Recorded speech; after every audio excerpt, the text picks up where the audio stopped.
Lembrando, amado, nós estamos falando da plenitude dos tempos. Escute, preste atenção. Mateus capítulo 1, versículo de número 18, a Bíblia diz: ora, o nascimento de Jesus Cristo foi assim, estando Maria, sua mãe, desposada com José, antes de se ajuntarem, achou-se ter concebido do Espírito Santo. Glória a Deus. Aqui cumpriu-se a plenitude dos tempos. Tudo estava preparado, todo o cenário, tudo que foi necessário ser feito antes para que esse tempo chegasse, Deus já havia feito. Deus já havia preparado. Aqui nasce aquele que teria sobre ele a responsabilidade de restaurar e consumar a obra de Deus. Quando eu falei ontem sobre João, que Jesus confirma que João era aquele que o profeta Malaquias profetizou que tinha que vir, ele já estava ali com a idade para começar o seu ministério. Aqui não, aqui eu estou falando do nascimento, do cumprimento, do copo transbordando, da plenitude chegando ao máximo, e Deus aqui realizando as últimas ações daquilo que estavam a ser feitos. Nasce o Cordeiro.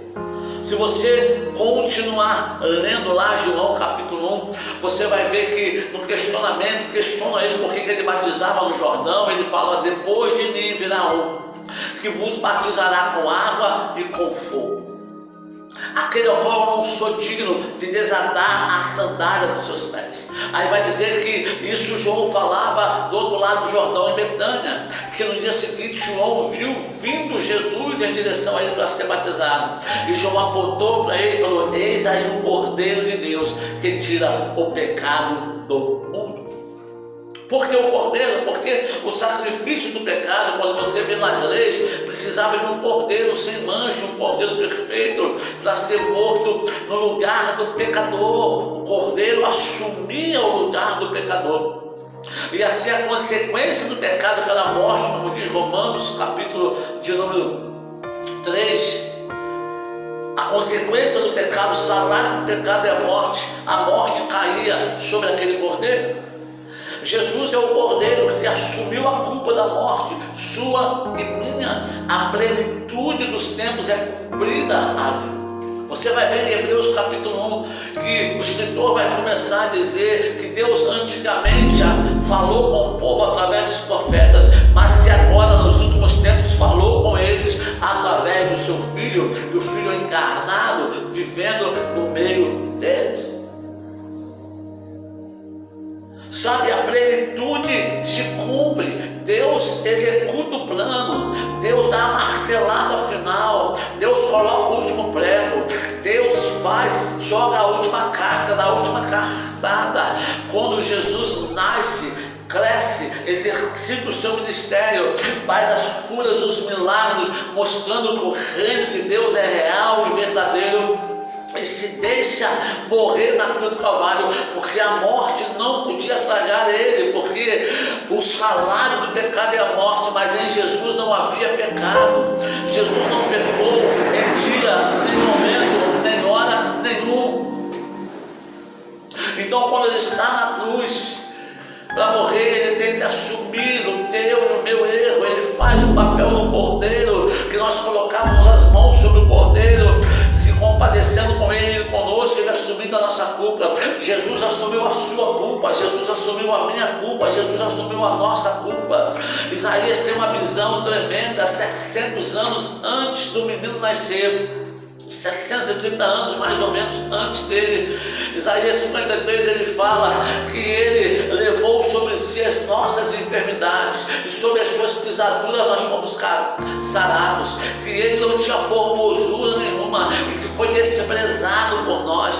Nós o desprezamos porque ele não tinha aparência, nós o desprezamos porque ele não era bonito, nós o desprezamos porque ele não tinha nada que pudesse chamar a atenção, mas a sua atitude no Calvário, aleluia, a sua atitude de entrega, a sua atitude de doação, a sua atitude de amor, valeu muito mais do que aparência, valeu muito mais do que boniteza, valeu muito mais do que qualquer coisa física que ele poderia ter, porque as coisas físicas não trariam para nós a nossa salvação, mas o feito dele no Calvário, ao se entregar por amor a você e a mim, a resolver tomar aquele cálice, beber o cálice, por amor de você, por amor a mim, por amor do Pai, deu a você e a mim, meu amado, o direito de sermos chamados filhos de Deus. Oh, glória a Deus, nós não éramos, mas Cristo nos deu esse direito,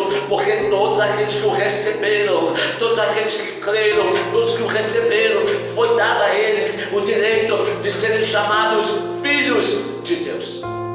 Ah, glória a Deus, que coisa linda, que coisa maravilhosa, que coisa tremenda é essa, poder ser chamado de filho de Deus. Então a plenitude dos tempos se cumpre, e Deus é aquele que tem o poder de realizar e fazer tudo isso. Então, meu amado, minha amada, creia na palavra de Deus, abra o seu coração, receba Cristo na sua vida como seu Senhor e Salvador.